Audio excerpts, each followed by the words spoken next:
All right, everybody, welcome to Math with Grace. Hello, today we're going to be going over Relations and Functions, Book 1208, Section 1. Section 1 begins on page 2 and it's titled Conic Sections, Circle, and Ellipse. Now, we've discussed and worked with circles and ellipses before in Algebra 2, so a lot of this should be review, although this book does cover a little bit extra information. So let's get started. First definition here is locus of points. It's the set of all the points and only those points that satisfy a given condition. It's kind of like a range and domain is a set of points that satisfy an equation. Okay, that's exactly the same thing. Conic section is a locus of points. Okay, certain points, only those points that move so that the ratio of its distance from a fixed point to its distance from a fixed line is constant. Okay, a conic section is a circle or an ellipse, and so its point is always equidistant, a constant distance from one other point in that area. Top of page 3. The ratio of the curve, whether it's an ellipse or a circle, is called the eccentricity and is always denoted by the letter E. And when E equals 1, the conic section is a parabola.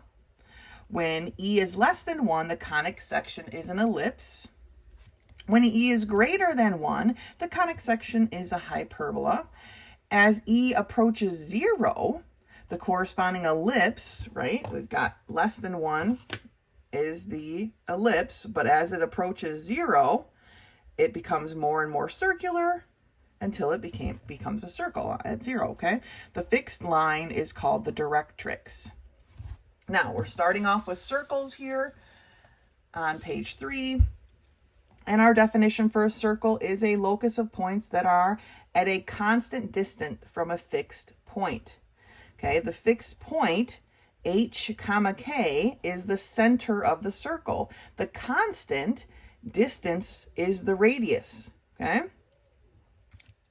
So in the standard form section down here, they're saying if we have point C, which is the center of our circle, so it's at HK, and we have point P, which is on our circle, which is just at some XY point, this right here is then the radius of our circle, which we can solve if we create a right triangle and solve for our hypotenuse, okay, if we needed to do such a thing. But this would be the radius, and we could use this radius to draw a circle with the center at point C, or H, K.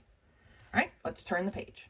So as we continue at the top of page 4 to dissect the standard form, it becomes, by the use of the Pythagorean theorem, and you can look through all their math if you'd like, becomes the quantity x minus h squared plus the quantity y minus k squared equals r squared. This is our standard form. If we don't have the h and the k, that's because they're equal to 0.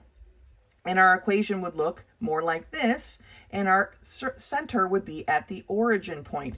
Now, what we need to remember when we look at this form, when we actually have a center off of the origin point, is that this negative right here and this negative right here are part of the formula. So if this was x minus 4 plus y minus 3, okay, then our origin, or our center, would be at positive 4 comma positive 3. But if these numbers inside the parentheses here were positive, then our center would actually be at negatives, okay? Because these negative signs are part of the equation. Let's look at a couple of examples here. Now, this book, you might notice, is set up quite a bit more like geometry books are from this company. And so rather than having all the problems at the end of the section like it has been this entire time, we've got problems randomly sprinkled throughout the section. So don't miss any as you're going through your work here. But let's take a look at Model 1 on page 4. It says, find the standard equation of a circle with its center at 5, 1 and the radius of 6. Well, given our center is at 5, -1, we want to put that into our formula, okay? 5 goes with the x, so it becomes the quantity x minus 5 squared. And the -1 goes with the y, but because it's a -1 and the negative here is part of the formula, we get a minus situation, so we get the quantity y plus 1 squared. And then, of course, we just square our radius equals 36, and that is our standard equation. Now, for Model 2, it asks us to find the standard equation of a circle with its center at the origin. So its center is at 0, 0, but it's passing through the point 4, 3. So it's passing through the point 4, 3. So we need to figure out this is our origin point, right? We need to figure out what is this radius. Okay, it's a circle. They've already told us that. Now there's a couple ways you could do it. For this example here, they use the distance formula, right? The distance between 2 points. The distance formula is actually right here. If you don't remember it, it's right here at the top of this page. But that's not the only way you could have solved this problem. We could have set up our right triangle like this, right? Knowing that this was 4 and this was 3.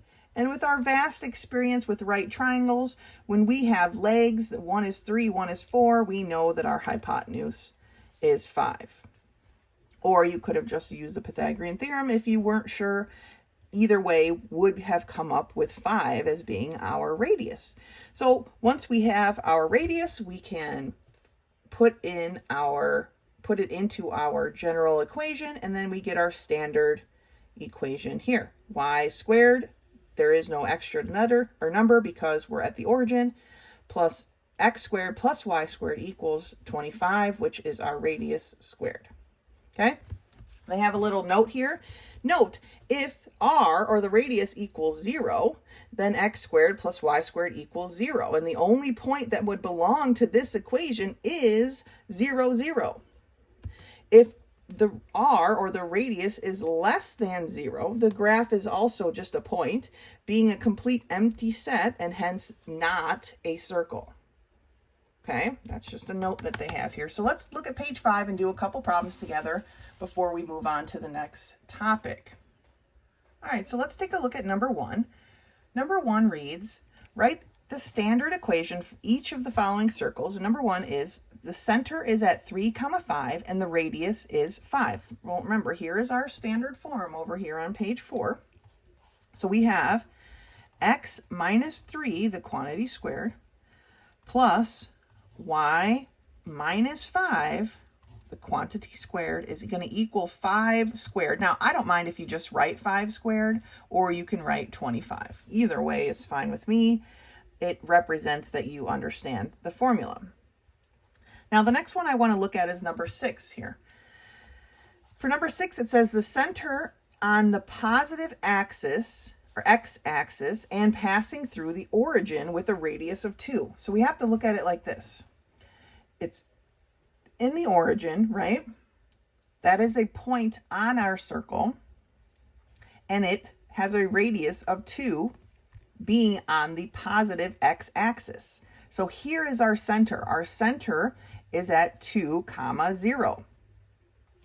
So the center is on the axis 2, 0 and passing through the origin, okay, with a radius of 2. Well, we figured out our center. We have our radius, so let's write up our circle. We have x minus 2, the quantity squared, plus y squared, because this is a 0, so there's no reason to write y minus 0 squared. It's just y squared is going to equal 4, or 2 squared. Okay? Now for 8 through 11 here on the bottom of page 5, they ask you to describe the graph for each of the following circles given in their standard equation. So basically what we're looking for here is where's the center and what is the radius. So for number 8, we have x squared plus y squared equals 36. Well, we know if it's just x squared and y squared that our center is at the origin point, so at 0, 0. Our radius is our r squared equals 36, so our radius is equal to 6. Okay, let's look at number 10. For number 10, we have x plus 3, the quantity squared, plus y minus 2, the quantity squared, equals 0. Well, what did we read over here in our note that when our radius is equal to 0? Okay, well, the only point that belongs to this equation then is the center. Now, in this note over here, the center was at the origin, but that is not where our center is here. So our center here, this is a positive. Remember, a negative belongs in this equation. So to make this become a negative, this has to be a -3. Okay? This negative belongs to the equation, so this is a +2. So this point, this center at -3, 2 is the only thing that satisfies this equation for number 10. All right? Good job. There's a couple more problems at the top of page 6 here, but we're going to move on to this next topic. And it's the fact that given our standard equation, if we actually distributed and multiplied all these things out and then added our like numbers, we would get this bit of a hot mess here. Okay, right here is the same equation.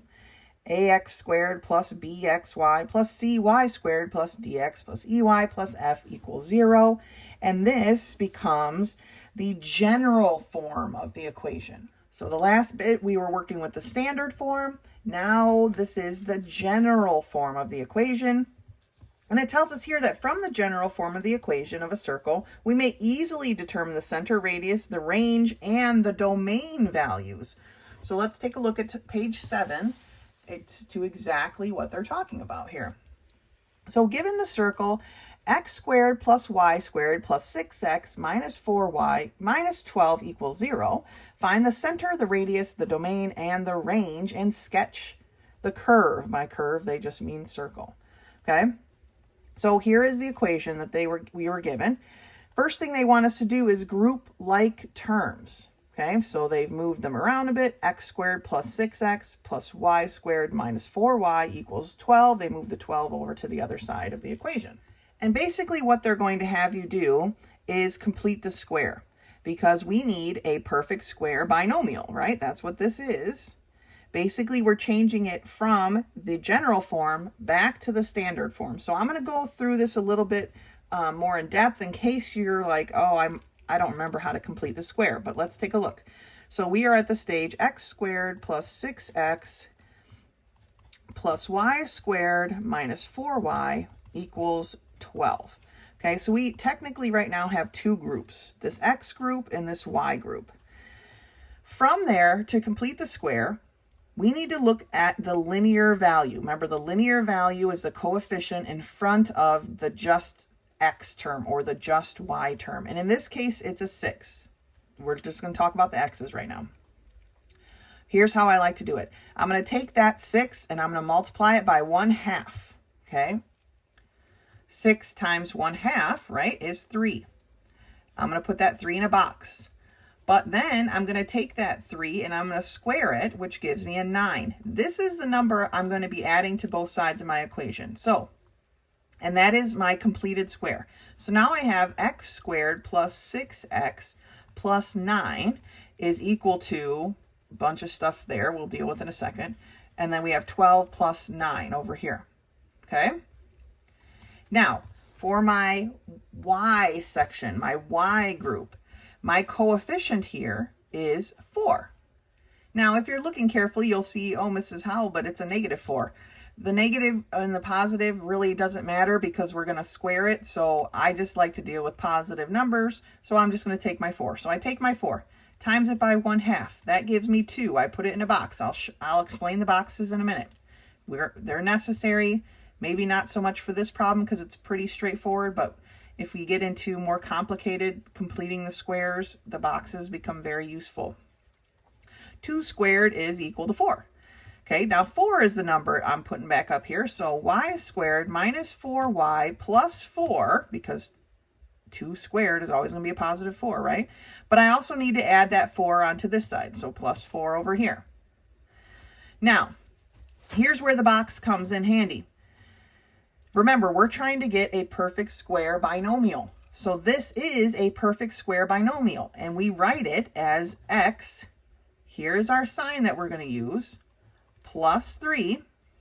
3 is from the box, the quantity squared. The number that's in the box is what goes here. It's not the 9, right? We have to use the number from the box, all right? Plus, looking at our y, this time our sign is a minus. What's in our box is a 2 squared is going to equal 12 plus 9 plus 4. 12 plus 9 plus 4 is 25. And now we have our standard equation, and we can find our center, right? Our center being at -3, because we have to take in account that this should be a negative for the equation, positive 2. Our radius is 5, okay? And then let's talk about the domain and the range real quick. So for the domain, right, it's the x values. Our center is at -3. And our radius is 5, right? So if we subtract 5, we're going to be at -8. If we add 5, we're going to be at a positive 2. That's our domain. For the range, our center point is at y. Our y point is 2. Okay, our radius is still 5. So if we subtract 5, we end up at -3. And if we add 5, we end up at 7. And so that's how they found the range. Okay, pretty simple, pretty straightforward. Good job. Let's turn the page. There's another example on page 8, but let's go ahead to page 9 and do a couple problems together. Find the center, radius, domain, and range of the equations and sketch the curve. All right, this is just what we did in that example 1 or model 1. First thing we want to do is group our like numbers. So we have x squared minus 2x, that's one grouping, right? Plus the y squared minus 4y is my other grouping, and then I'm going to add this 4 to both sides so I can move it to the other side of the equal sign. Now I need to complete the square. I'm going to take this 2 and multiply it by 1/2. That gives me a 1, right? That goes in my box. I know it's a 1, you know, no big deal, but still 1 squared is equal to 1. So this new grouping is x squared minus 2x plus 1, all right? And all that's going to equal something 4 plus 1. Please do not forget, when you add something to one side of the equal sign, you have to add it over here as well. All right, our y, we have a 4. 4 times 1/2 is equal to 2, putting that in a box. 2 squared is equal to 4. So that's what I'm adding to both sides. So now I have y squared minus 4y plus 4. And then on this side, I have a plus 4. Now, these are both perfect square binomials, so we need to write them that way. So we have x, it's going to be a minus what's in the box is a 1, the quantity squared, plus y, this is also a minus what's in the box is a 2. Minus 2, the quantity squared, is equal to 4 plus 1, which is 9. Now we have all the information we need to solve the rest of these questions. So where's my center at? Well, my center is at 1, 2. What's my radius? My radius is at 3. Let's go ahead and plot this and see what that looks like. My center is at +1, +2, with a radius of 3, which means I'm going to go up, down 3, right, left 3. So let's go 1, 2, 3. Oh, wow. 1, 2, 3. These check marks are so small. 1, 2, 3. 1, 2, 3. 1, 2, 3. Okay. I don't need you to get a compass out or anything and make it super great. That's good enough. So now, what's my domain? Well, my lowest x value is at -2. So negative 2 is less than x, which is less than a positive 1, 2, 3, 4, right? X never goes beyond those points. And what about my range? Well, I like to start with the lowest numbers first, and my lowest y value here is at negative 1, which is less than y, which is less than 1, 2, 3, 4, 5. It never goes higher than 5. So there's your range and your domain. All right? Let's turn the page and do another one. So I'm on page 10, and I'd like to do number 19 with you because 19 is a little bit different. For number 19, we need to complete the square, but we can't the way it sits. We can only complete the square in a problem if our squared values have a coefficient of 1. We can't complete the square when there's 4s here or any other number for that matter. So how do we go about getting rid of that 4 so that our x value, x squared value, and our y squared value both have a 1 as a coefficient? Well, luckily in this case, they're both 4. So we're just going to divide every single term by 4.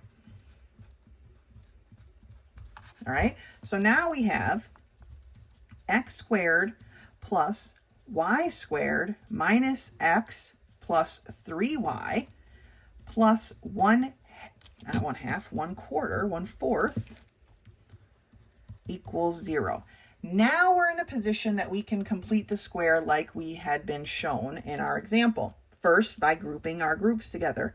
X squared minus x is my first group, plus y squared plus 3y is my second group, and I'm going to subtract a 1/4 from both sides.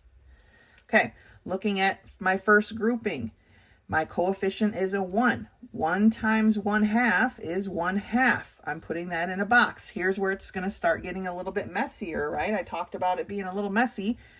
This is why I use the box.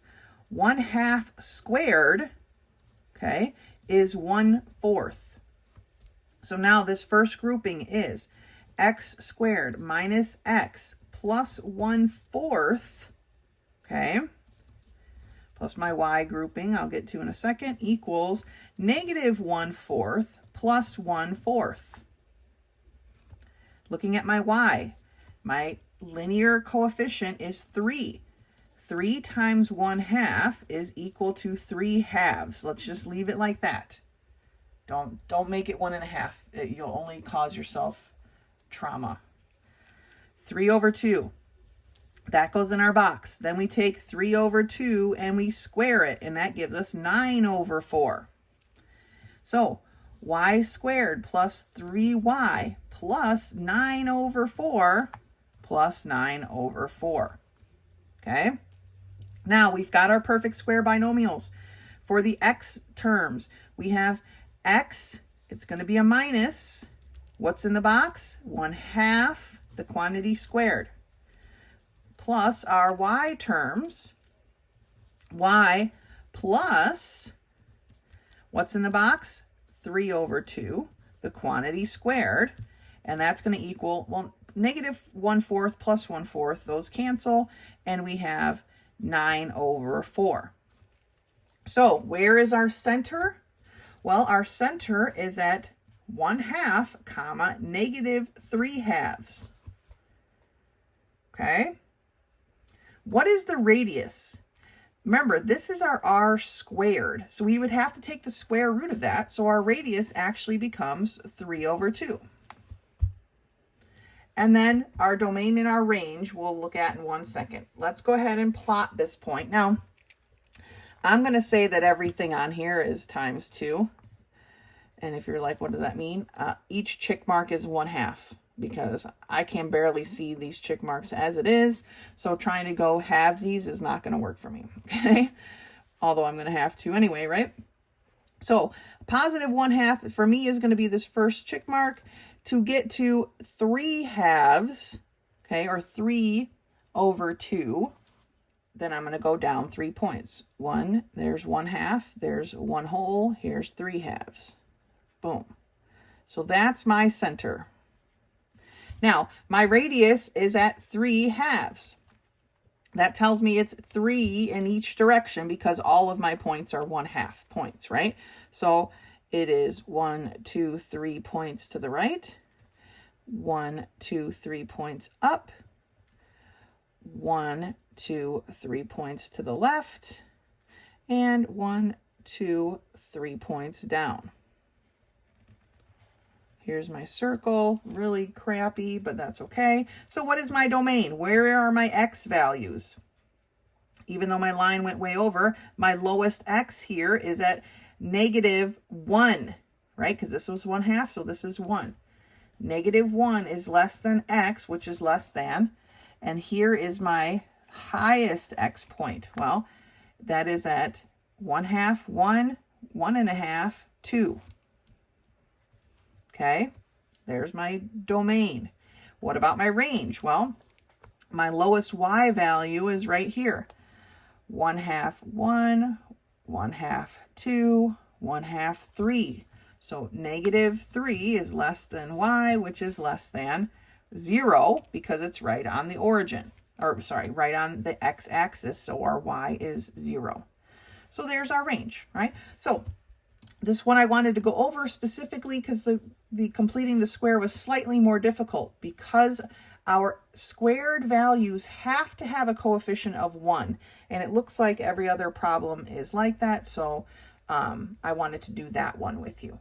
All right. Great job. That's that section. Let's take a look at the bottom of page 11 next. So on the bottom of page 11 now, we're talking about equations from 3 points. So given any 3 non-collinear points, A, B, D, in a plane, connect points with 2 line segments. So they connected AB, they connected DB, and they constructed then the perpendicular bisector. So then they bisected AB, okay, and then they bisected DB perpendicularly, stuff from geometry, and where those 2 bisections crossed, okay, ends up being the center of the circle. Then they drew a line from that center C to B, but they could have drawn it to A or to D. It really wouldn't have mattered. And that is the radius of your circle, okay? And you're probably looking at this like, oh my gosh, what the heck? But let's turn the page and see what really is going on here. All right, so the model on the top of page 12.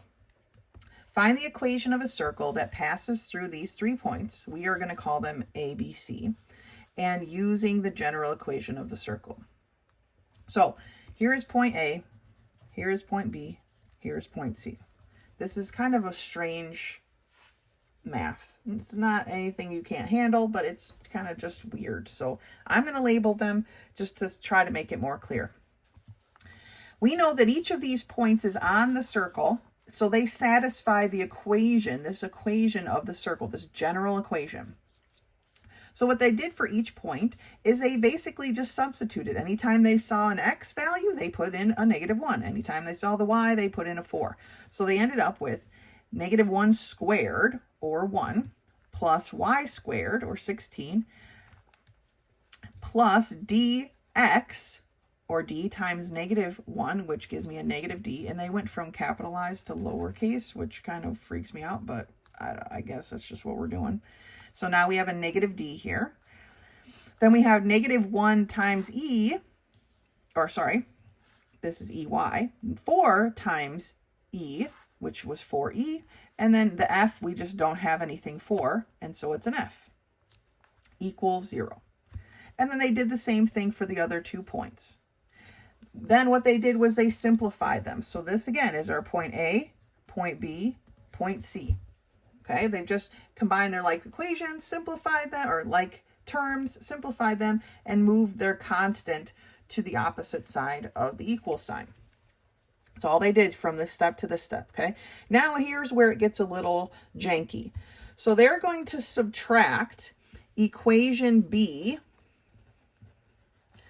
from equation A. So this is equation A minus equation B, and that's going to give us this. Okay, it got rid of the f, basically, and so now we're down to just having 2 variables. Then in the next one, they subtracted equation C, which is this here, from equation B. Now we took B minus C, and we got this. Again, no F. We're down to 2 variables. Then what they did is, because they both have similar D coefficients, right? This is a -2 and this is a 4. So then we're going to label this equation D, and this one we'll label F, just for clarity's sake, okay? And then for this section right here, all right, what they did is they're trying to solve for just one variable. That's what they're trying to do. They're trying to shrink this down to just one variable. So here for this thing, they took 2 times our D equation. And then, even though it's not shown here, because, you know, why would we bother? We're subtracting our F equation from that. Okay, they subtracted this, so this became a positive 4D plus 4E minus 24. So now these canceled, and we had 16E minus 48. We could solve for E and get -3.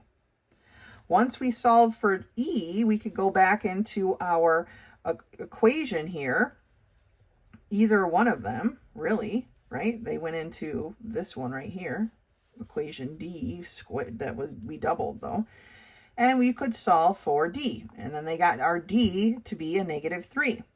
Well, once we solve for D, we can choose any of these equations here. They chose equation A, and solve for F.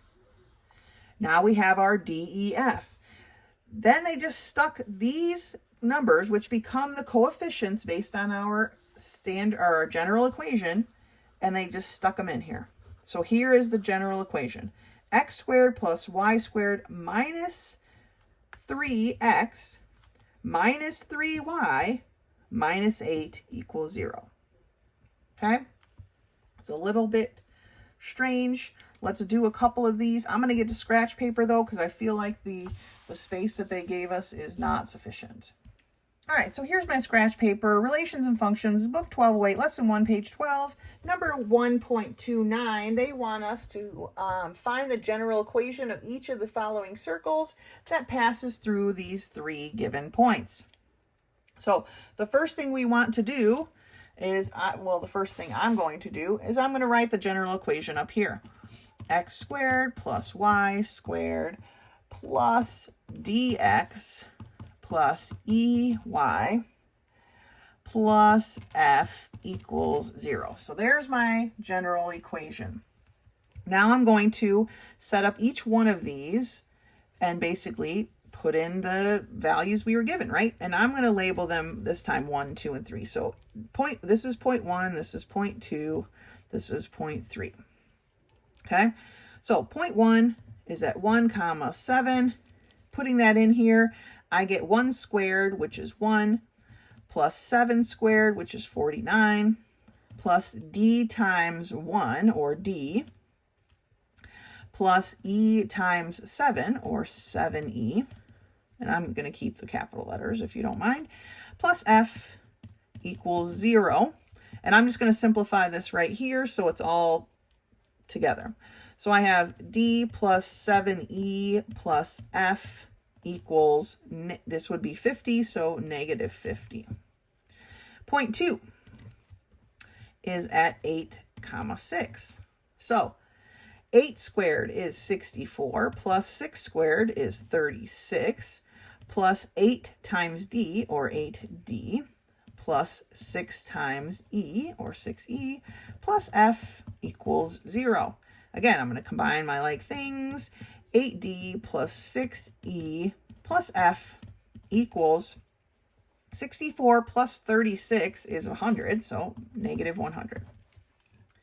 And point 3 is at 7, -1.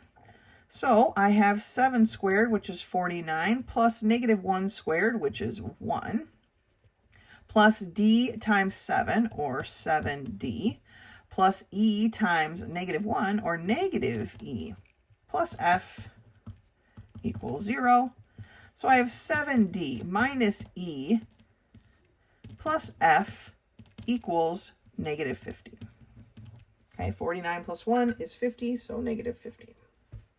Now I'm going to label each of these new equations. This is going to be, I don't want to use X, Y, Z, but let's say this is equation T. This is equation U. I'm just trying to keep this precise. This is equation V. So I needed to go back and rethink this because actually what we want to get rid of first are these F's.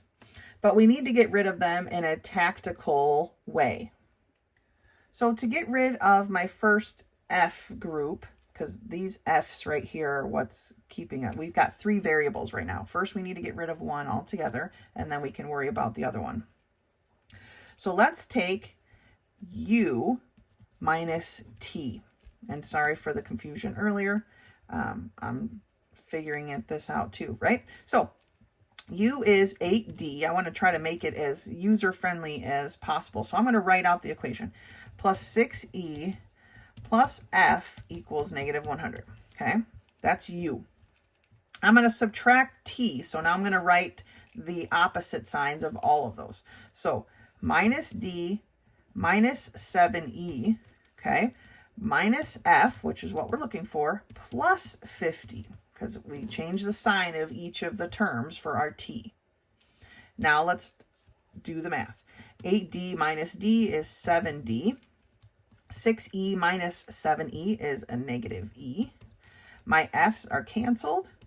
And I've got -100 plus 50, or -50. So here is my first grouping of equations. Now I'm going to rewrite this one in this way.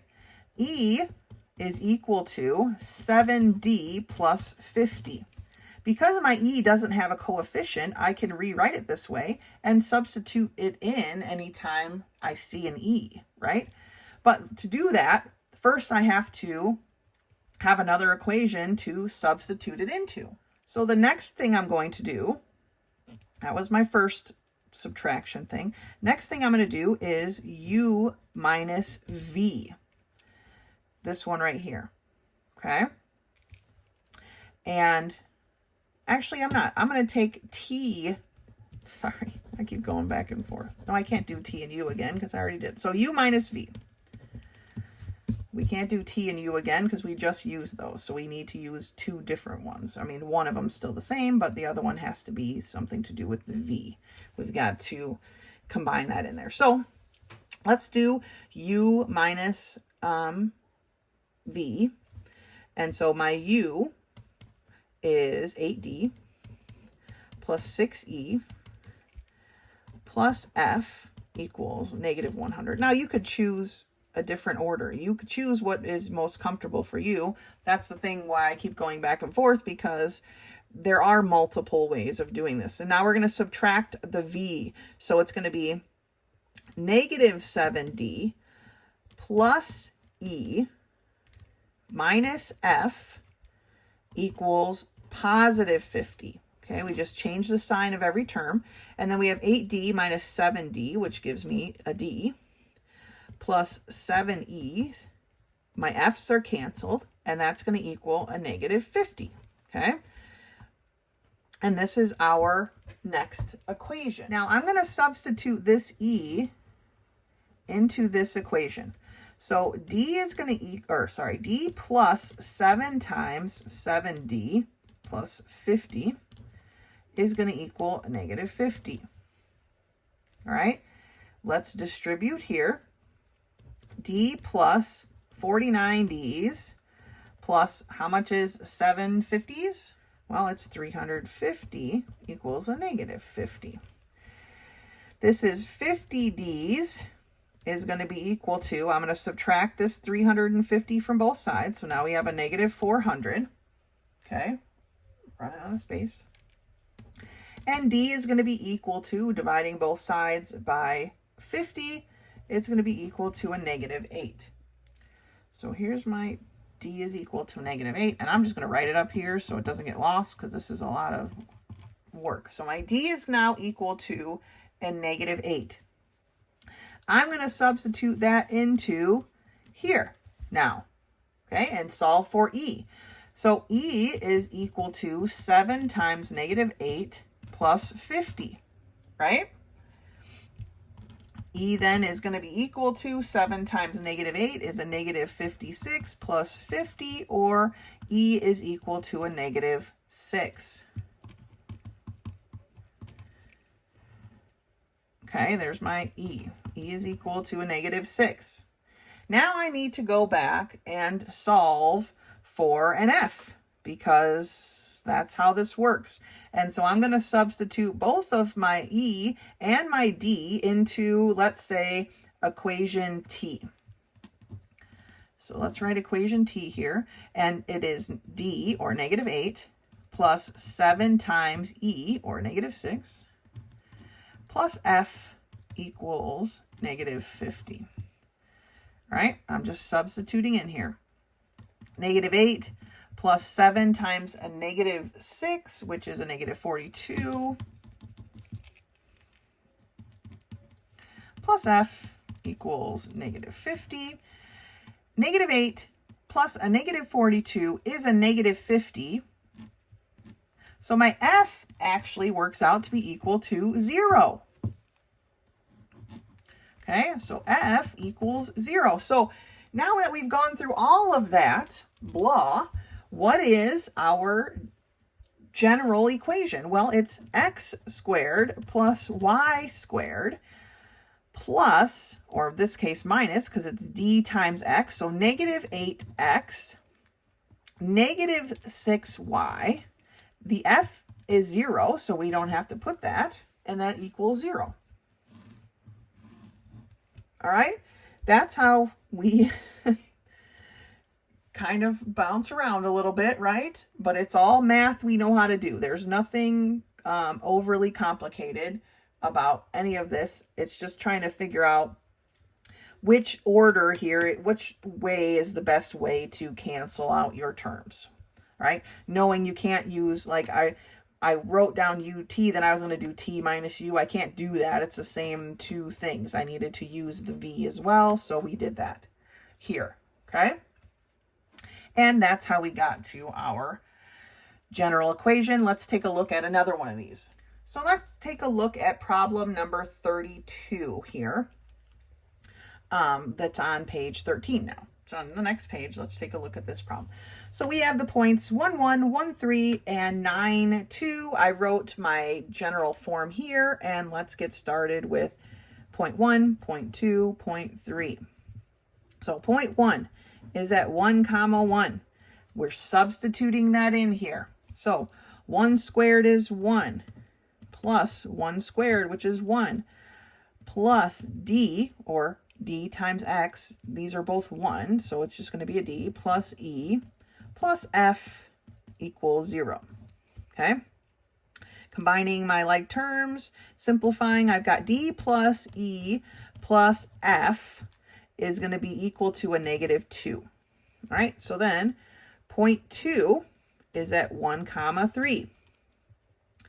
1 squared is 1, 3 squared is 9, 1 times D is D, 3 times Y is 3Y, and then I have my F, and it's going to equal 0. Again, simplifying, I've got D plus 3Y plus F is equal to -10. And point 3, 9, 2. 9 squared is 81 plus 2 squared, which is 4, plus 9 times D, or 9D, plus 2 times Y, or 2Y, or sorry,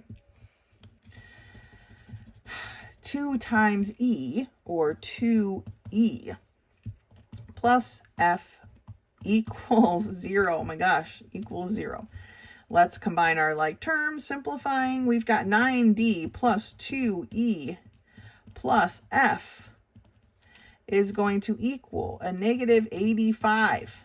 Not exactly a kind sounding number. Now, again, I'm going to label these equations so that we aren't getting confused. So let's call this one H and I and J. Okay? Just for simplicity's sake. Now, first thing we want to do is, I'm just going to take the first two because I want to get rid of this F, right? This F that's floating around. So let's just do it. Or this should be in, not 3y. Sorry, this should be an E and an E right there. Okay, so I'm just going to take H minus I. All right, that's going to give me D. I'm just going to write it all out. Plus E plus F equals a -2. If you don't need to do the step like this, then you go ahead and just do the math, right? Minus D minus 3E minus F plus 10. Okay, I changed all of the terms for I. D's actually cancel and F cancel, so I have E minus 3E, which gives me a -2E, equals -2 plus 10, or 8. And I can actually solve for E here. And I get that E is equal to a -4. There's my first step in the right direction, right? Right off the bat. So the next thing we're going to do is we're going to take J minus I. Sure, it doesn't, I don't know that it matters. So let's take J minus I. So we have 9D plus 2E plus F equals -85. And we're going to subtract all of I. So -D minus 3E minus F is going to be equal to a +10. 9D minus D is 8D. 2E minus 3E gives me a -E. My F's are canceled, and that is going to equal a -75. All right, now we need to substitute in our value for E right here. So we have 8D minus a -4 is going to equal a -75. 8D, this becomes a +4, but we have to subtract 4 from both sides. So 8D is going to be equal to a -71. Or no, subtracting 4 would give us a -79. Sorry. This becomes positive. We subtract because a -79. So D is equal to -79/8. Okay, this is not a pretty picture. That's our next answer. It is what it is. It's ugly, but it's the answer. All right, so now what's our F? We've got to go back now and solve for our F. So let's pick our H equation. And I'll just put it right here, I guess. Here's my H equation. And that our H equation was D plus E plus F equals a -2, right? So let's substitute in. -79/8, okay, plus a -4 plus F is equal to a -2. Yuck. All right, this is yucky. But we've got to do what we've got to do. I'm going to go ahead and add the 4 to both sides just to get all the whole numbers together. So I have -79/8 plus F is going to be equal to 2. So my F is going to be equal to 2 plus 79/8. To get my 2 to have a denominator of 8, I have to multiply it, of course, the numerator and the denominator by 8. So it becomes 16/8. So 16/8 plus 79/8 is, F is equal to 95/8.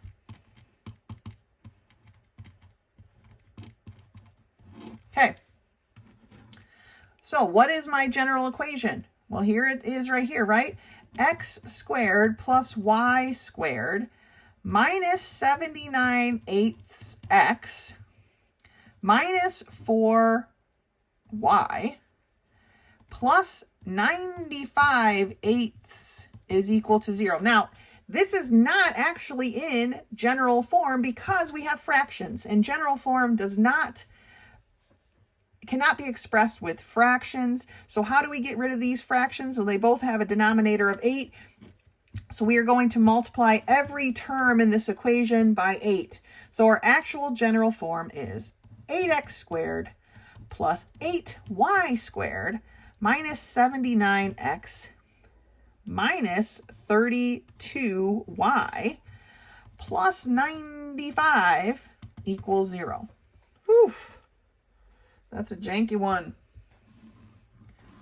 Okay, so once we've combined these down, we've used the general form and our points to find our little equations, right? And I labeled each one. I took each one and subtracted one's particular one. So I took h minus I, and then I took j minus I.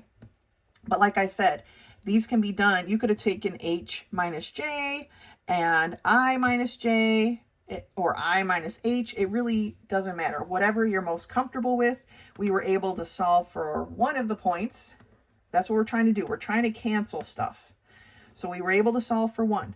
Then we did our subtraction here, and we substituted. Then we got our second answer. Once we have our E and our D, then we can solve for our F. And once we have all three, then we have our general form. All right? Great job. All right, so we're going to move on to applications here on page 13. And the first topic they're discussing is the midpoint. And this is a formula that we have used before to find the midpoint connecting two other points, okay?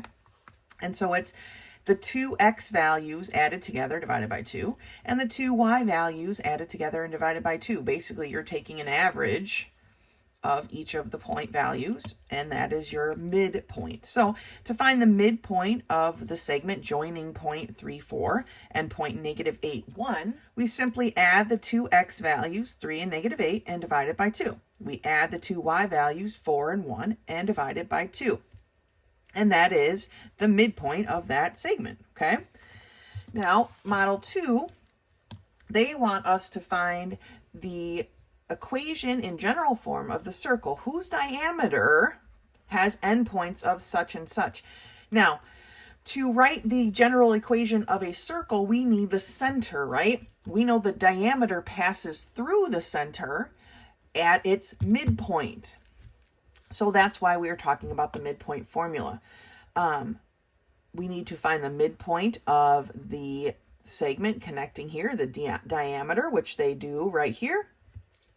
And then using the distance formula, they find the radius. So using the distance formula, using the midpoint, and it looks like they use this point on the circle, they found the radius. After that, they could easily work out the equation.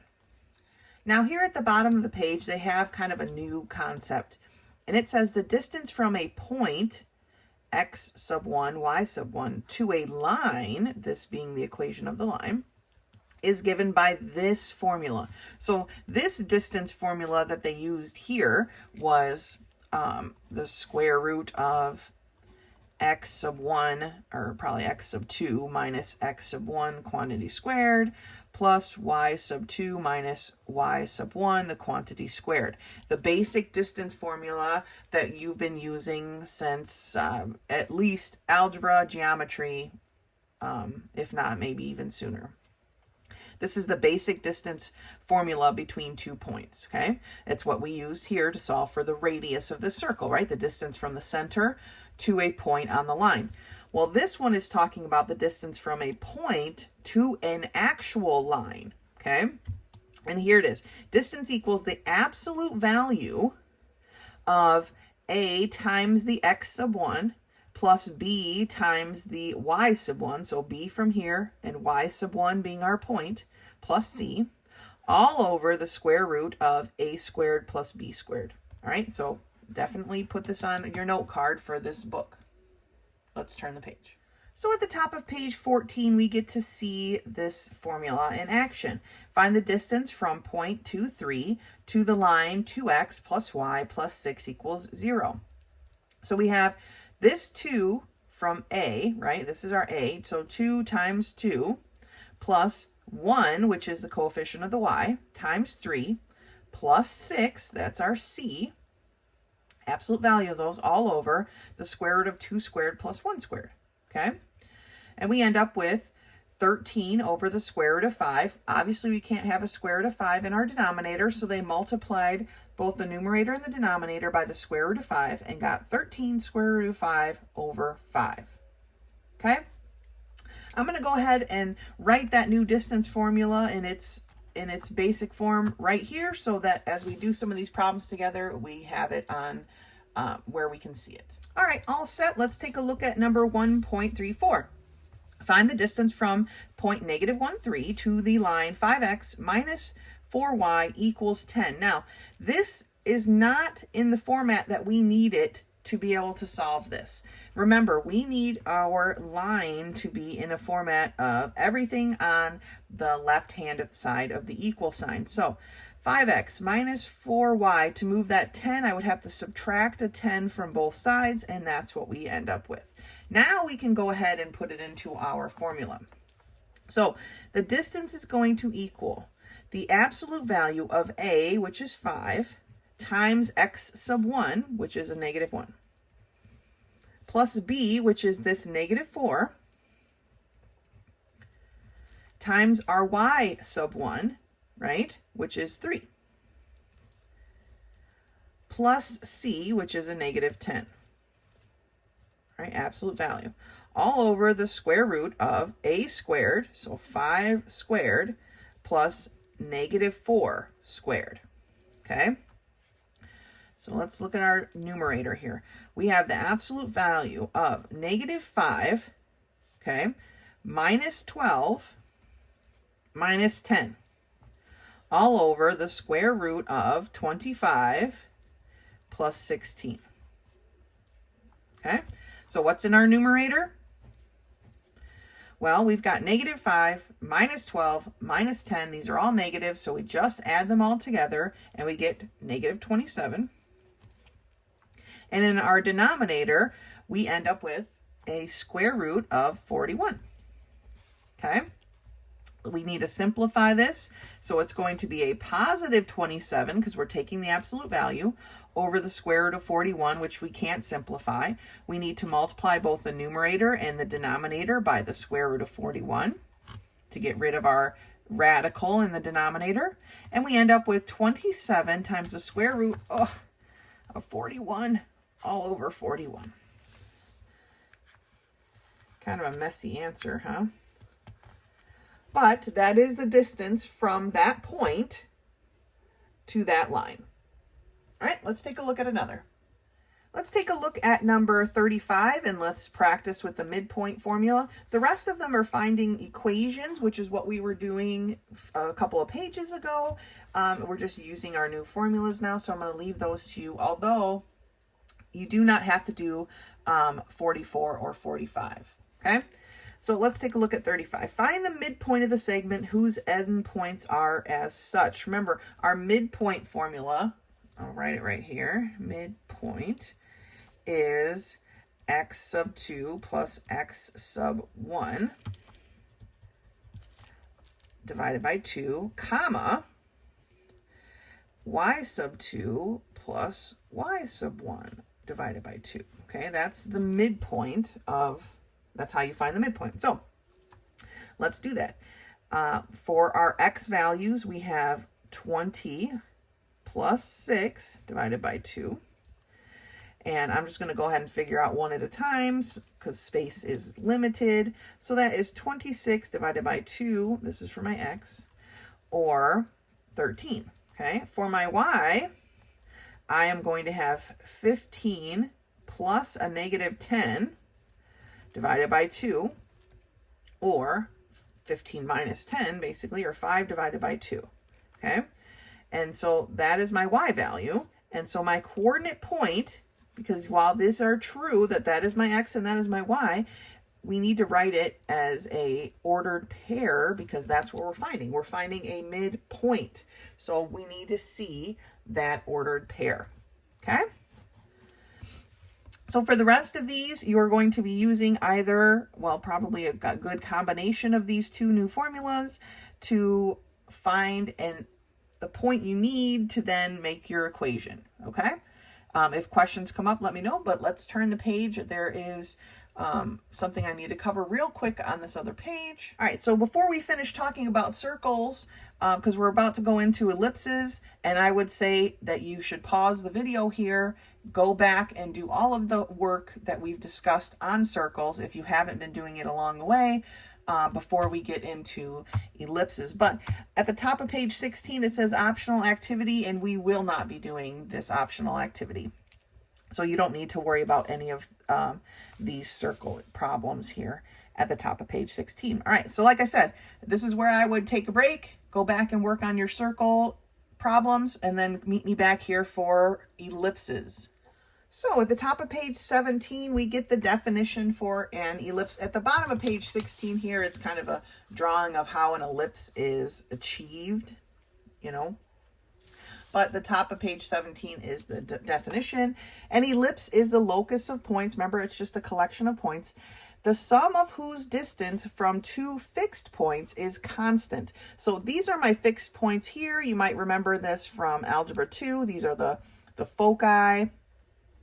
And the distance, the sum of the distances, you could choose any point on this ellipse, and the sum of the distances to each of those points would be the same. So if I chose a point right here, the distance here of these two segments would match the distance of those two segments, and that is the basic definition of an ellipse. So as you can see, I've got a huge section here highlighted. There's lots of good information here we need to discuss.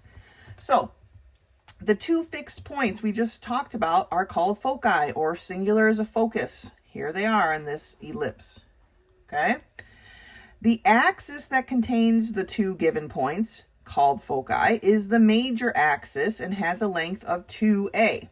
So here is the major axis. Remember, the major axis is going to be the longer one, while the minor axis is the shorter of the two, okay?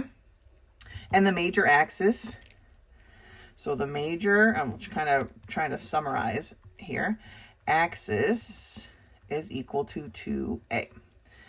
The other axis, the minor axis, has a length of 2b. All right, so minor axis equals 2b, okay? The points where the ellipse cuts its major axis are called vertices. Cutting meaning it's crossing through, okay? These are the vertices right here. Or vertex is singular. The distance from the center to a focus equals c. All right, so here's the center of this particular ellipse. The distance from here to the focus is equal to c, right? Distance, remember, is always a positive number. So even though technically this is at point negative c comma 0, this distance is positive and it's equal to c, all right? The chord through either focus perpendicular to the major axis is called the latus rectum and is equal to 2b squared over a. Okay, so let's unpack that sentence. The chord through either focus perpendicular to the major axis, so they don't really have that shown here. I'll do it on this one, right? It would be like right here, right? Here's a chord because it goes from one end of this ellipse to the other, perpendicular to the major axis, okay? It's called the latus rectum, and it's equal to 2b squared over a. So I'm just going to call it the LR, and it's 2b squared over a, okay? And the eccentricity, which we talked about when we were dealing with circles, is a number that indicates the degree of circularity. How circular is it? And that is E is equal to C over A. All right. Now, the definition of the ellipse tells us all this stuff, okay? But basically what we need to know is that K K is our constant, right? Because this distance plus this distance was a constant, right? Because all of the points are the same constant away. And that constant is equal to 2a. It's the same as the major axis. So we know that this distance plus this distance is going to equal 2a. And a is this distance here, right? Is not the radius, because we don't have a radius of an ellipse, but it is the length of our major, 2 times the length of our major, not 2 times, 2a, which is this entire distance from here to here, okay? The distance of our major axis, which is exactly what we wrote here. All right, let's turn the page. Now, at the top of page 18, they went through a whole bunch of mathematical gobbledygook to derive the standard equation of an ellipse with its center at the origin. It's in position, what's considered position 1, and we'll talk about that in a second. I'll slide the book up here. So this is the standard equation of an ellipse with its center at the origin and technically in position 1. When you have a position 1 ellipse, okay, when your x is 0, your y is going to be equal to plus or minus b. Those are your y-intercepts, plus or minus b. And your x-intercepts are going to be plus or minus a. All right? So technically, they look like this. 0, comma, plus or minus b, right? And then this one's going to be plus or minus a, comma, 0, because we're talking about y-intercepts. So, of course, my x is going to be 0. And here we're talking about x-intercepts, so my y is going to be 0.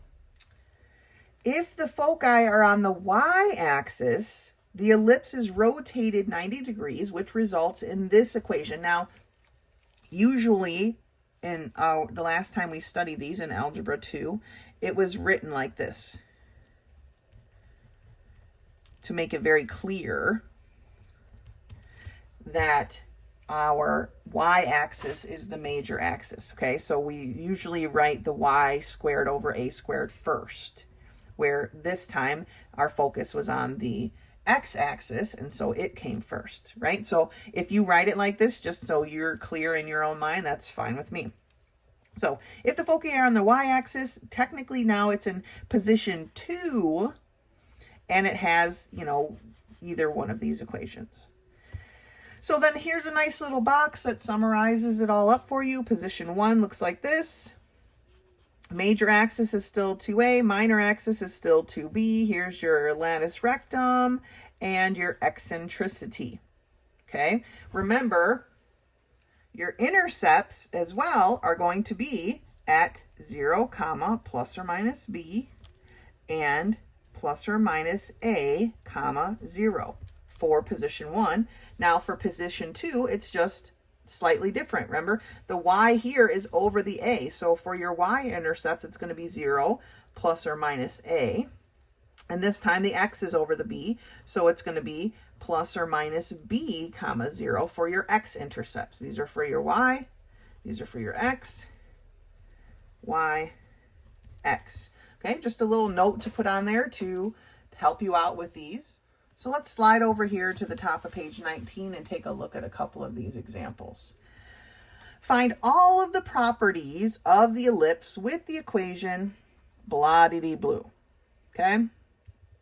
This is why I prefer when we write the x or the y first to show either position 1 or position 2. That way we already know what it is. But the sneak point or the key to that is which of these is larger, right? Because the major axis, remember, is going to be the larger one. So in this case, the square root of 36 is 6. And the square root of 16 is 4. So, I mean, even just looking at the numbers, 36 is larger. So we know that this is a position 1 major axis, being the x-axis. Okay, so that's kind of the way to know. In this example, right, 169 is much larger than 25. This is 5. This is 13. So this has to be a position 2 y-axis ellipse. Okay, so that's one of the pieces of information that they want you to be able to find. And then the next piece of information is basically your ABCs, right? So your A, since this is position 1, is this, but it's the square root of 36. So your A is 6, your B is 4. So what happens to be our C? Well, unfortunately, there is nothing here that actually tells us how to solve for C, so I am going to show you, and we're going to write it into our box down here just so we have it kept with all of our great stuff. So here's how we solve for our focus, okay? I'll just write foci because it applies to both, basically. Okay, here's the foci. If a squared is greater than b squared, okay, then this is what you do. You take the square root of a squared minus b squared. If b squared is greater than a squared, remember, I can't see it right now, but this is my a and this is my a squared, okay, and this is my b squared, right? So if b squared is greater than a squared, then we take the square root of b squared minus a squared. So that is how you find the focus, regardless of what position it's in. So let's take a look now back at this problem. Sorry, that was a lot of back and forth. I want to make sure, though, we know how to do what they're asking us to do. So in this case, a squared is larger than b squared, right? So we're going to take basically the square root of 36 minus 16. Not the square root, yes, the square root of 36 minus 16, which ends up to be 2 times the square root of 5. Now, that is our foci point, remember? That was the point that's inside here. So when we actually plot our foci point, I'm not a big fan of how they wrote it. Our foci here are going to be at both sides. So it's plus or minus 2 times the square root of 5, comma 0. That are the foci. So we get the plus 2 times the square root of 5, 0, and we get the negative 2 times the square root of 5, comma 0. Okay, those are the 2 points that make up our foci. Now, the major axis, we already stated in number 1, is the x-axis, and it is 2 times the value of a. Well, a squared was 36, so we determined a is 6. 2 times 6 is 12, okay? The minor axis is 2 times b. B squared was 16. We determined that b is 4, so 2 times 4 is 8. That tells me that this point to this point is 12, is a distance of 12, and this point to this point is a distance of 8, all right? The latus rectum, we simply put our information here into the formula and solve for that. Same with our eccentricity. Once we have found our C point, okay, we can stick it here and divide it by A, and we can, apparently they like that in a decimal form, which is fine. And then the domain and the range is pretty straightforward, just like for the circle. What's the furthest point to the left that the X can go? Well, it's a -6, and the furthest point to the right is a +6. What's the furthest point down the Y can go? It's a -4, and the furthest up it's going to go is a +4. Okay? Model 2 is exactly the same, except this time we have a position 2. So just be careful where your A's and B's are. Let's take a look at problem number 46. All right, number 46 says, find all of the properties of the following ellipses with the given standard equations and sketch each graph. Here's our standard equation. X squared over 25 plus y squared over 16 equals 1. 25 right off the bat is bigger than 16, so we know that this is a position 1 ellipse, okay? The major axis is on the x-axis, and the minor is going to be the y. A, this is A squared, so my A is 5. 16 is my B squared, so my B is 4. Okay, A squared is larger than B squared, so to find our C, we're going to take the square root of 25 minus 16. They do it this way. Just think of it this way. We don't want a negative number in here, right? So you're always going to take the larger minus the smaller. It's just how we can get it to be a positive number all of the time. That's what the goal is. And so that, of course, is the square root of 9 or 3. I'm trying not to encroach too much here. So our C is at 3. Our major axis, like I said, is the x-axis. Okay. Let me see here. Is that what they're looking for? Nope, they want your actual length of it. So we've got 2 times 5, which is 10. Our minor axis is going to be 2 times 4, or 8. Okay.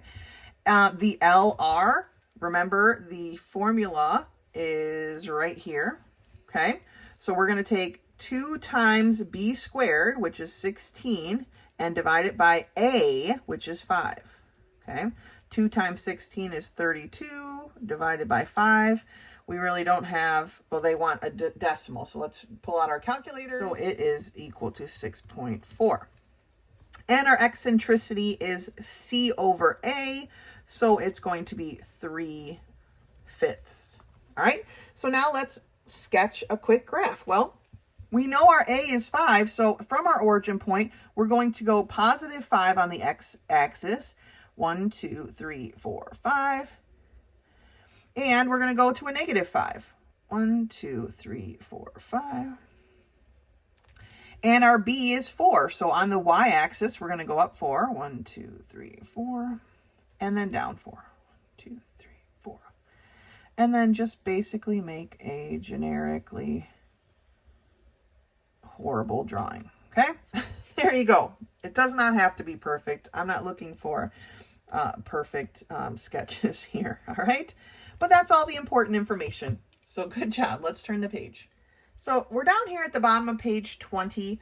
And unfortunately, they didn't plan it very well. So some of the questions for number 149 to go on to the next page. I don't hate that so much. But let's take a look at number 49. 36x squared plus 4y squared equals 9. This is not in the standard form that we need to have this be a viable problem. So what do we do to solve it? Well, we have to divide. And to do that, we divide by 9 because this needs to be a 1. Now this problem is trash. And I only say that because you'll see. But hopefully the next one, I see there's another one up here, isn't as horrible. But, you know, we're doing this one together because I could see that it was going to be pretty sloppy. So 36 divided by 9 is 4x squared. Plus 4 divided by 9 is nothing really. So we have 4 ninths x or y, y squared. Or 4y squared over 9, right? And now we have that equal to 1. But here's the thing. We need these, right? Our standard form looks like this. X over something, y over something. So how do we get it to be a whole number into a fraction? Well, we have to multiply by the reciprocal, right? So to get this to be a fraction, we have to pull out that 4 and then take the reciprocal of it. So we end up with x squared over 1/4. Okay? Plus y squared, the reciprocal of 4 ninths is, of course, 9/4. And then equals 1. Now, we didn't change, this is exactly equivalent to this. So it's not like we had to multiply the whole thing by 1/4. We're not changing the equation. This is literally the equivalent of this. We've just changed how it looks. All right. If I told you to simplify this, you would get that. If I told you to simplify this, you would get this. Okay. So we didn't change anything. There's nothing we need to do on this side of the equal sign. We just changed what this term looks like, right? But now we have it set up the way that we need it, right? So what is the position of this? Is this a position 1 or position 2? Is 1/4 greater or less than 9/4? Well, it's less than 9/4, right? So this time is my major axis. So this is position 2. Major axis is y, minor axis is the x. What's my a? Well, remember, this is my a squared.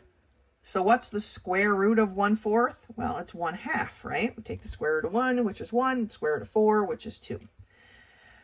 Oh, sorry, that's not my a. This is why I like to write it in a different way. I'm going to rewrite it. Gosh. Y squared over 9/4 plus x squared over 1/4 equals 1. Then I can see. I know then this first one is my major axis. This is my a squared. The square root of 9/4 is 3/2. Sorry about that. This is why I like to write it this way, because I had already made a mistake, right? The square root of 1/4, we said, is 1/2. And then we need to find our c. Well, our a is bigger than our b, right? So we take the square root of 9/4 minus 1/4, or the square root of, sorry, this is kind of a low space, 8/4, or the square root of 2, right?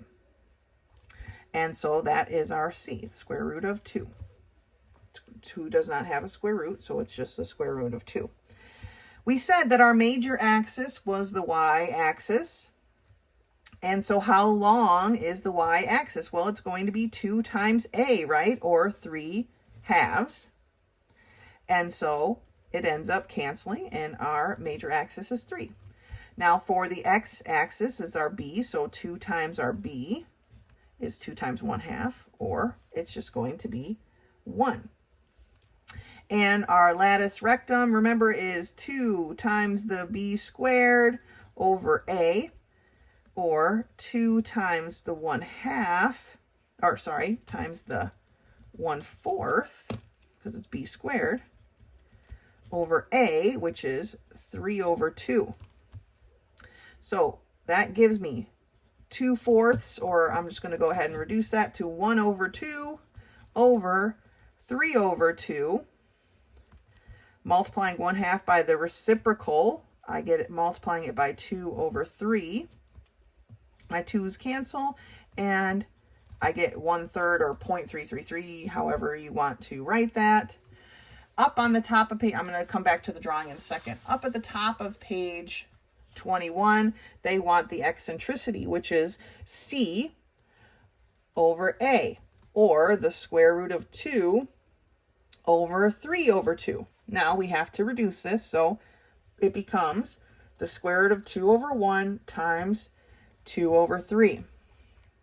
So we get 2 times the square root of 2/3 as our e.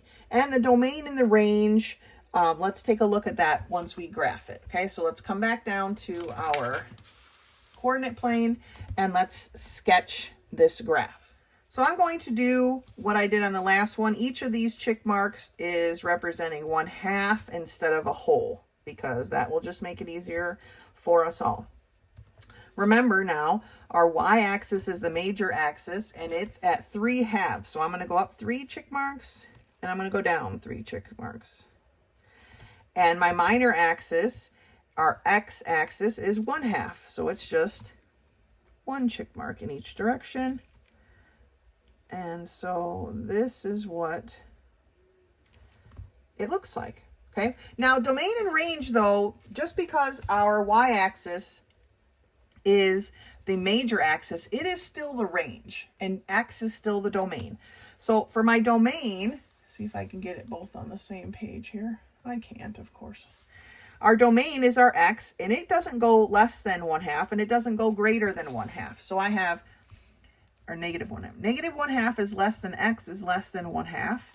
For my range, right, we're not less than negative 3/2 and we're not greater than 3/2.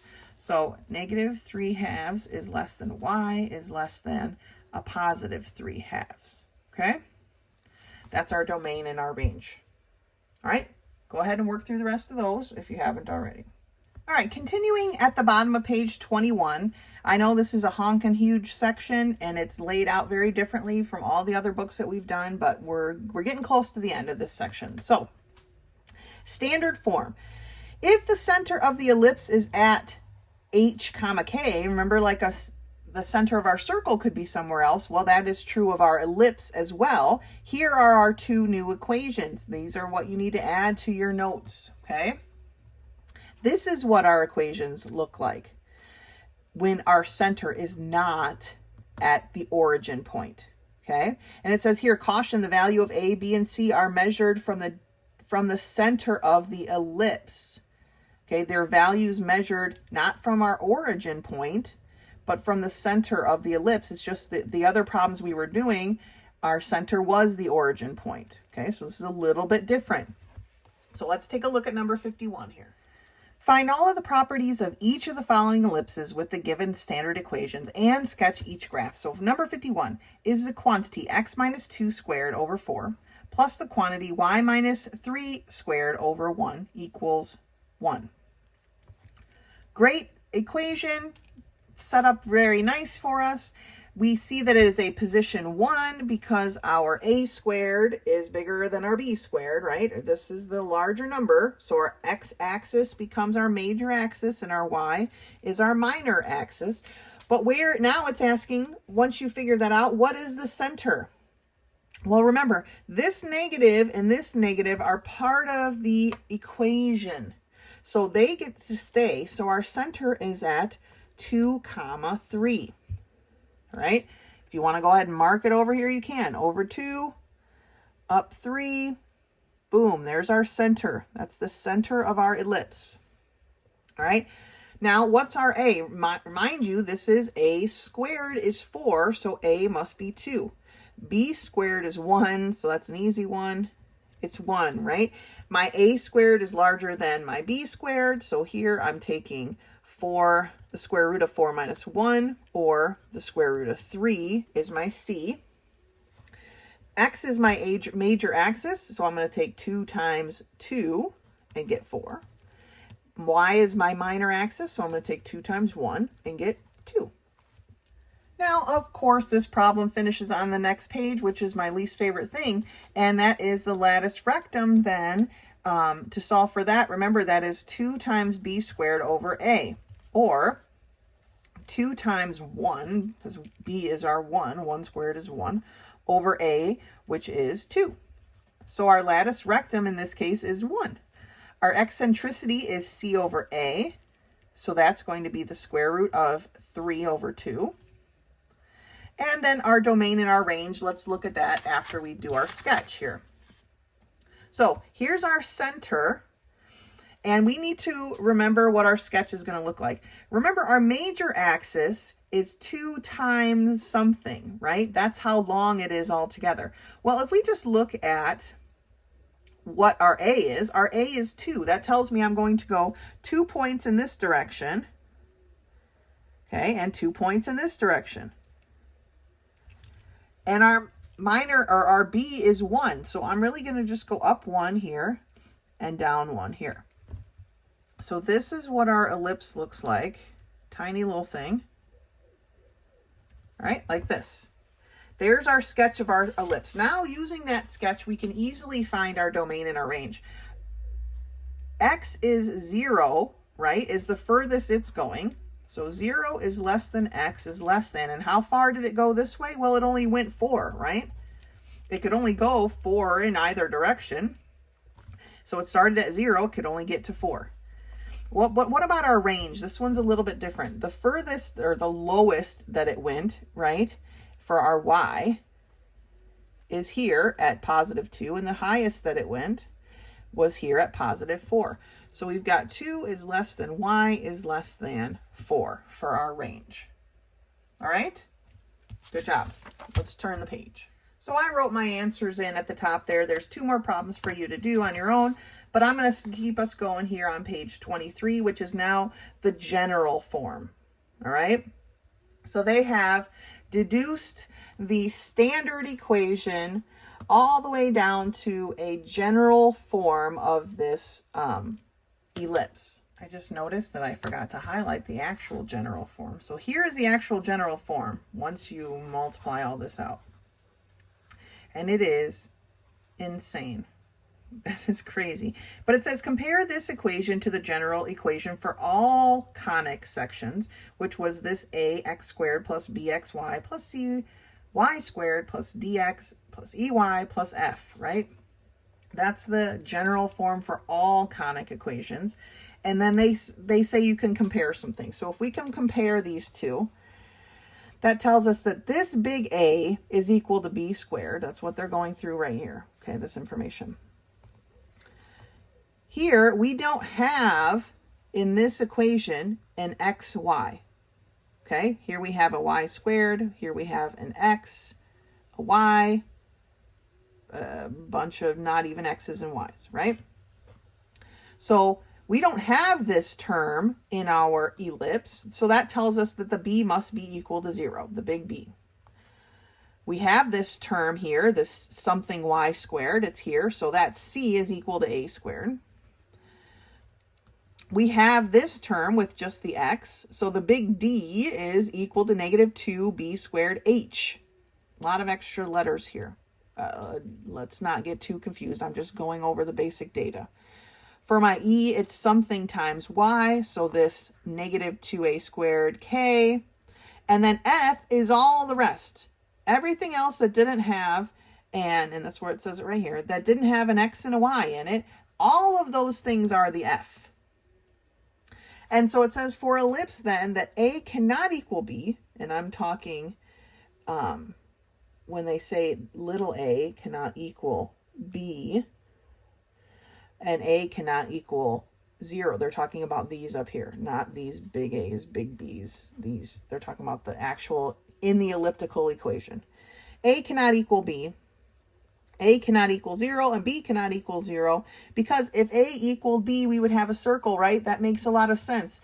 If x squared over 9, if you had x squared over 9 plus y squared over 9 equals 1, this A equals B, that's a circle, because you could easily just multiply the whole thing by 9 and get x squared plus y squared equals 9. Right? That's a circle. So this is what they're talking about here, which is why I originally highlighted just that section. I want to look at these examples, but I want to look at an example that's on one page all together. So we're not having to flip back and forth. So let's turn the page. So for model 1, we had to complete the square to do that problem. And while I think it's important, I will do that with you here on number 54. But let's take a look at model 2. Write this equation in a general conic form. Okay, it's in standard form. They want you to write it in the general form. So what's our first step? Well, our first step is to multiply by the lowest common denominator, which in this case is 48. And so that gets us to this point here. Okay, then next we need to distribute. Now, first, of course, you need to work out these perfect square binomials, and then distribute your coefficients in. And so this is what they ended up with. Then you have to combine your like terms to get your final answer. Okay? Going from this form to the standard form is we just do the opposite. Sometimes, though, we have to group and factor, complete the square, right? But let's take a look at that at model 3 as well. Find the standard equation of the ellipse with its center at -1, -1, vertex at 5, -1, and E, your eccentricity, is 2/3.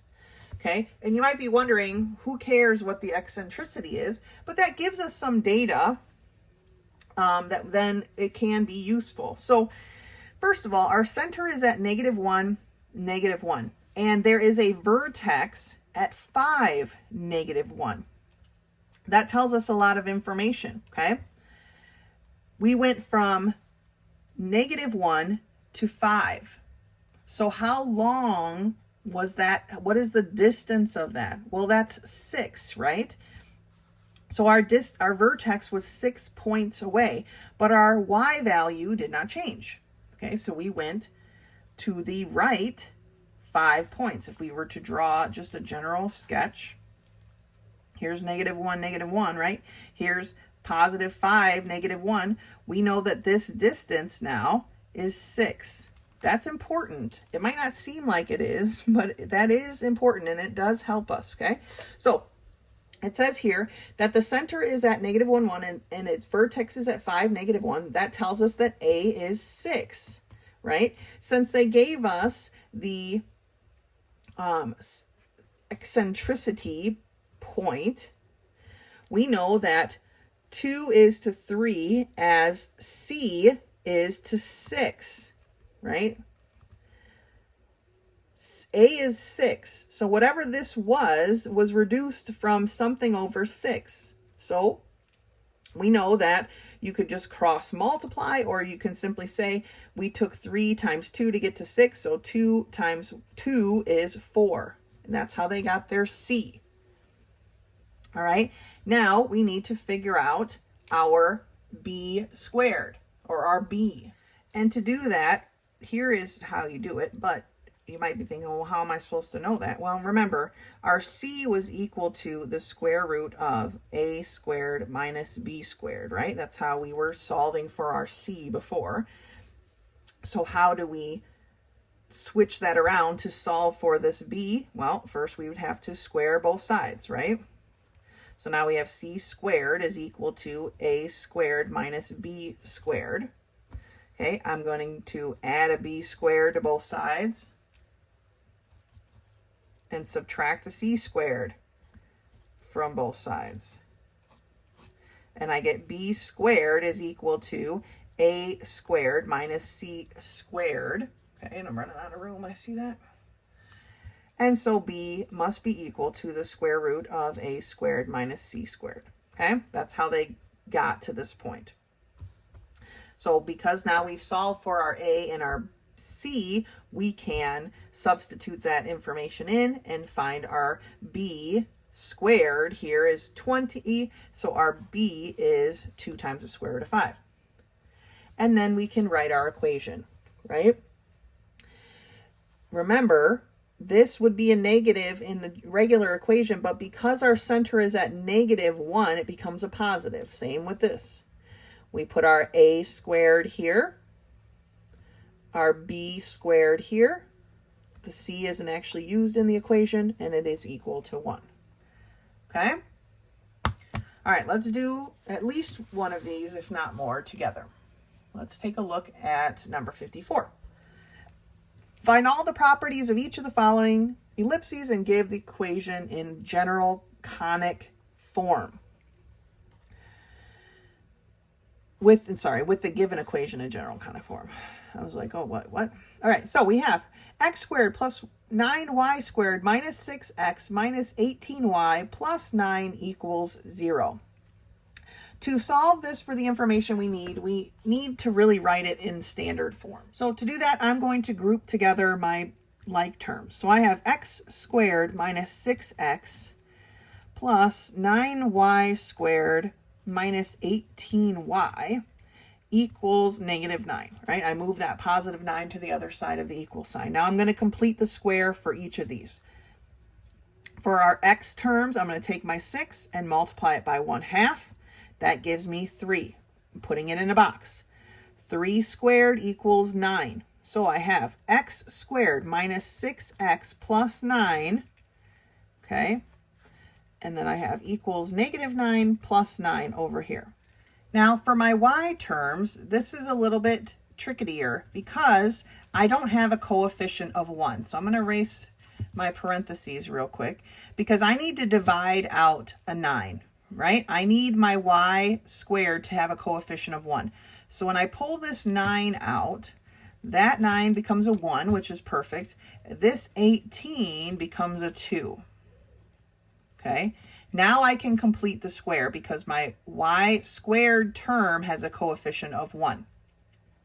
So I'm going to take this 2 and I'm going to multiply it by 1/2. That gives me a 1. I put it in the box. 1 squared is 1, so it really is not that big a deal. But then we can write our term here. 9 times y squared minus 2y plus 1. And then I need to make sure I add my 1 over here.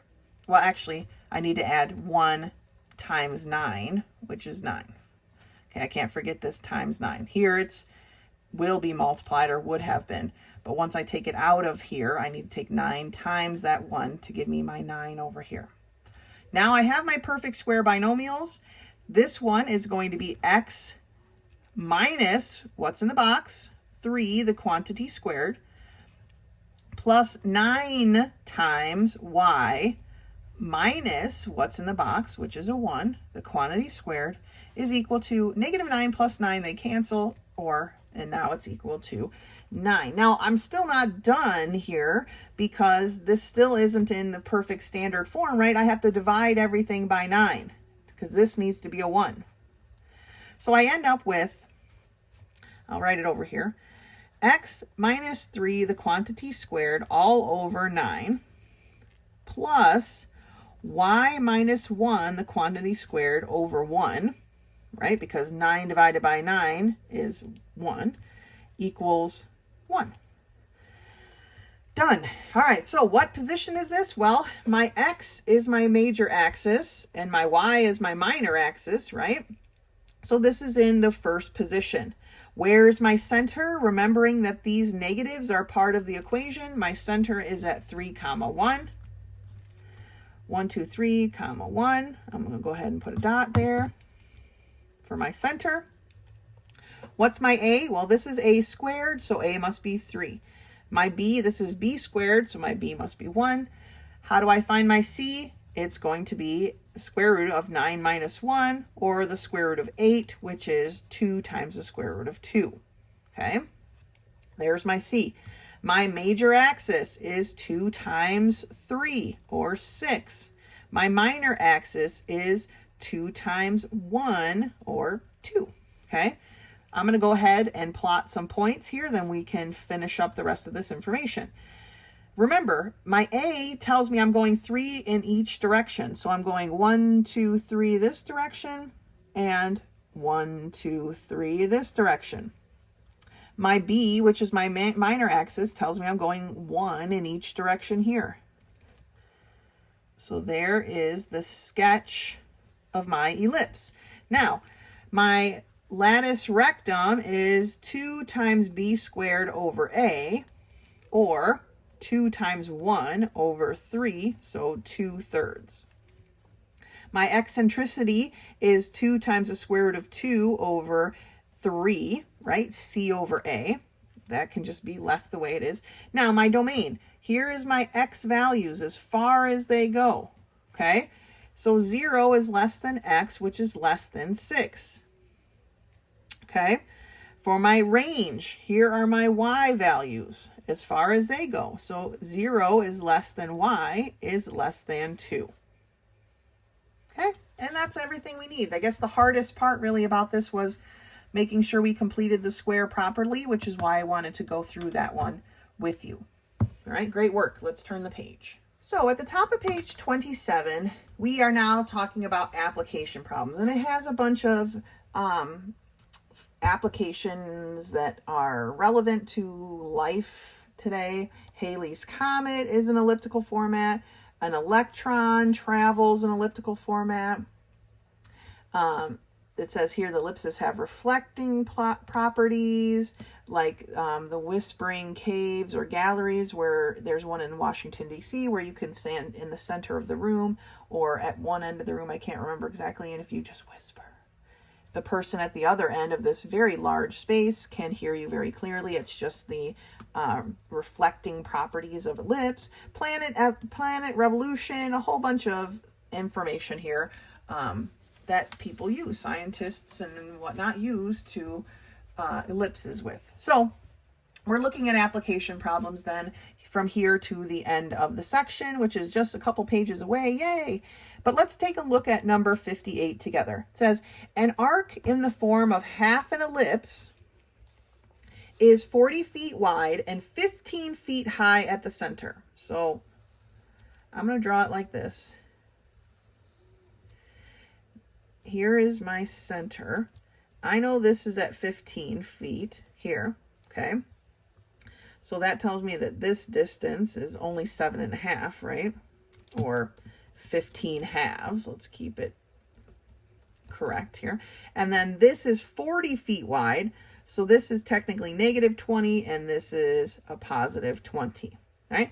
It says find the height of the arc at intervals of 10 feet along its width. So I need to be able to find this at, how high is my arc here at 10? What is this height? And what is this height at -10? Okay. And possibly right here at 0. Well, we already know its height is at 15 there. All right, so that's what we're trying to find this. What is the height at -10 and what is the height at +10? When x is -10, when y is a +10. Well, I've got a scratch paper here because it's not hard, but it's not super straightforward either. So from the information they've given us, we know that our A is equal to 20, right? Because that is this distance here. And our B is equal to 15 halves. Not 15 halves. I don't know why I got that stuck in my head. That 15 halves has no value. It is just 15. Its height, this height here is 15, okay? So our B is 15, sorry. It would be 30 if we went all the way down, right?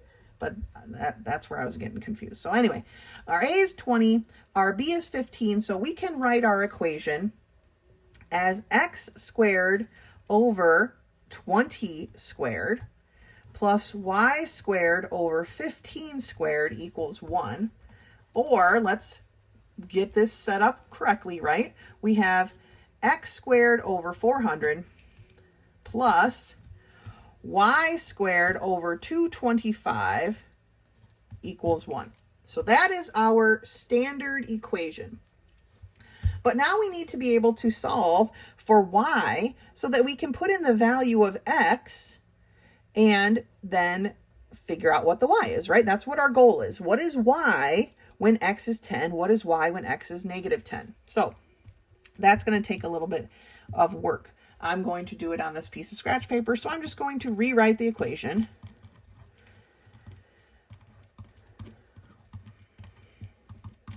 And then we can solve. First thing we want to do is multiply so that we can get rid of these fractions, right? So we need a lowest common denominator. Well, the lowest common denominator for this is 3,600, okay? I did the work myself.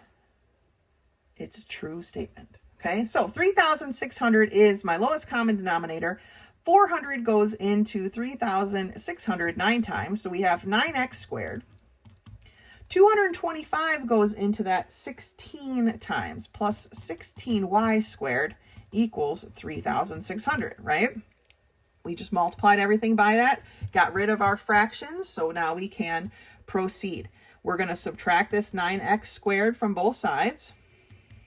Remember, we're trying to get this y squared by itself.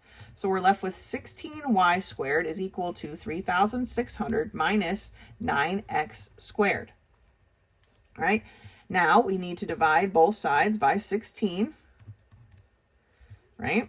So we have y is equal to 3,600 y squared minus 9x squared all over 16.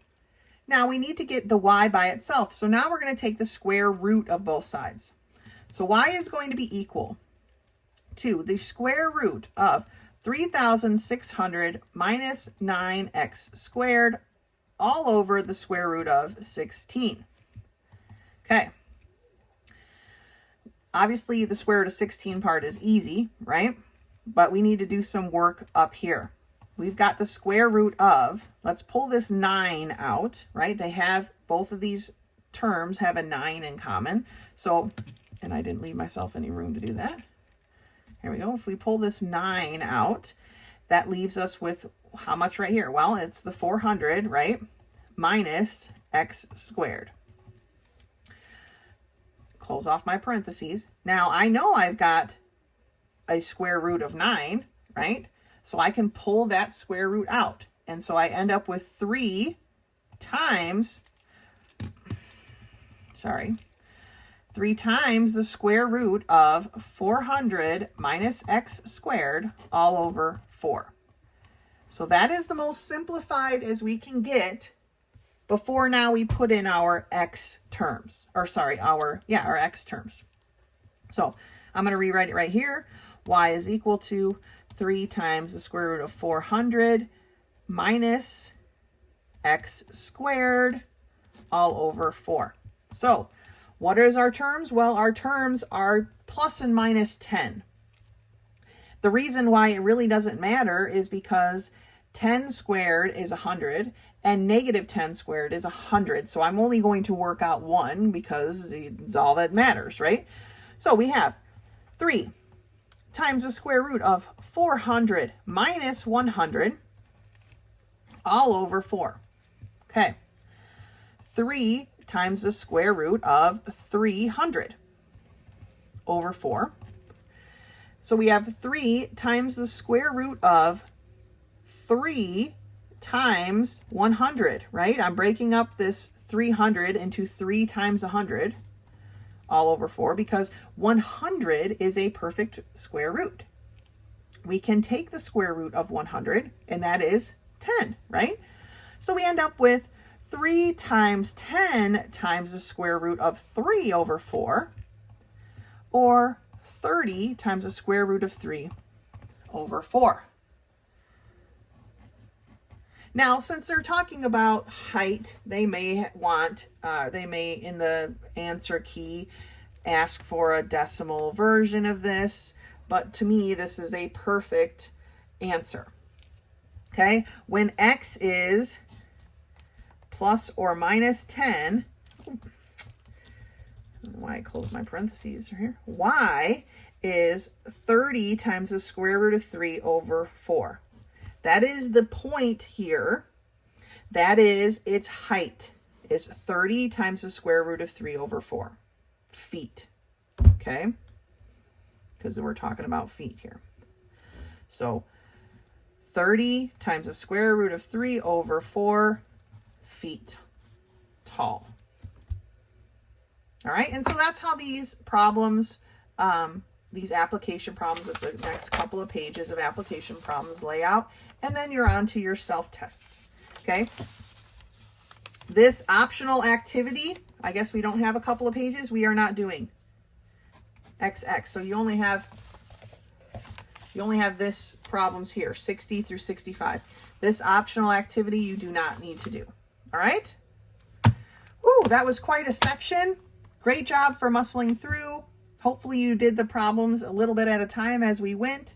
That's what these videos are for, so you can pause and take your time. If you have any questions, of course, please let me know. Otherwise, until next time.